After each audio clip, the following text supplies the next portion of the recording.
See, here are 5 things that shouldn't be controversial to say, but are. Number 1, don't have kids if you cannot afford them.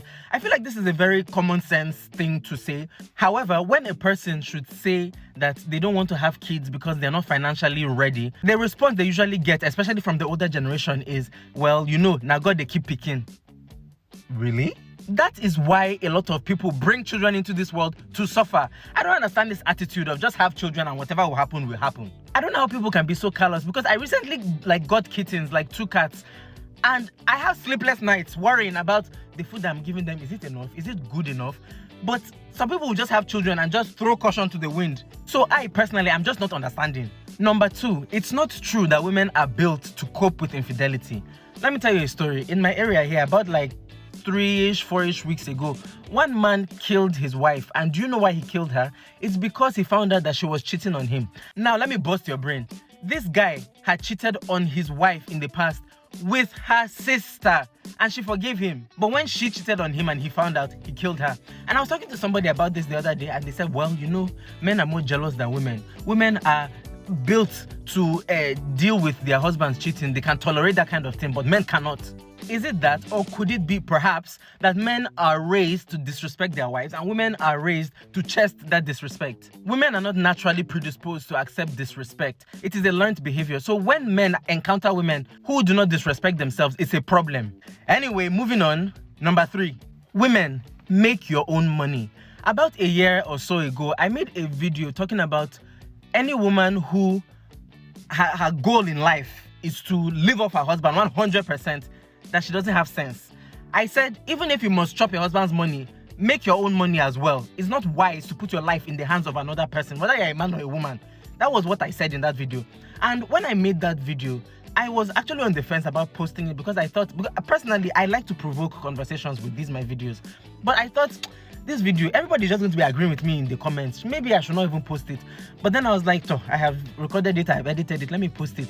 And I was shocked at the amount of people, men and women, who came for me in my comment section talking about it is a man's duty to take care of his wife. If my husband cannot take care of me, what is he doing? Some women went as far as saying, I can never work. Why should I be bringing money into the household when I have a husband? Really? Okay. It's not wise. It's not about whether he can take care of you or he cannot take care of you. It is not wise to not be able to generate money. What if, your husband is taking care of you? What if he divorces you or he dies when you are 60 years old? You do not have any property, you do not have any money saved, you haven't built a career, you haven't built a business.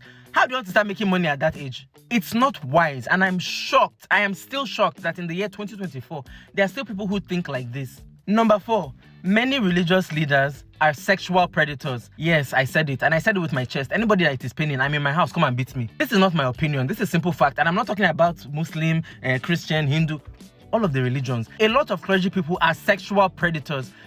Just all you need to do is look at the news. Look at a few years ago, the Catholic Church was in hot water because their priests were just molesting people up and down. It's everywhere. A lot of my friends, their first sexual encounter was with religious leaders when they were children. In fact, I came this close to being victimized by one of those religious leaders. We keep sending our children alone to these churches, to these mosques, thinking that they are safe spaces. They are not. I'm not saying that all religious leaders are sexual predators. I'm just saying that it is a big enough number that we should be concerned and do something about it. Anyway, moving on. Number 5, it is controversial to say school is not a scam. Listen, if you believe school is a scam, you're not wise, you're not intelligent. Because, first of all, let us even just look at school, what it is there for. School is supposed to teach you something.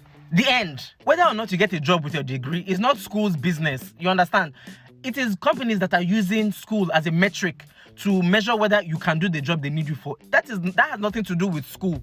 But let us put that aside for a second. Let us say, okay, you went to school, you studied, and you got your degree, and you come out, you are not able to get a job, or you don't like the jobs you are able to get.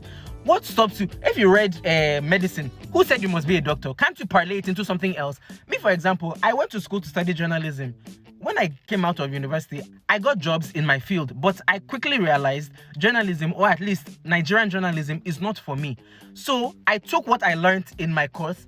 I did some independent study, as in I didn't go back to another school. I studied on my own. So I had that knowledge from school and my independent study. I combined it, and now I am a novelist. That is how I make my money. I write books for people. I have never once stepped foot in a creative writing class, but that's what I do for a living. because I was able to parlay what I learned into something else. Having a university degree does not mean that as soon as you step out of your graduation ceremony, companies will be looking for you to give you a job.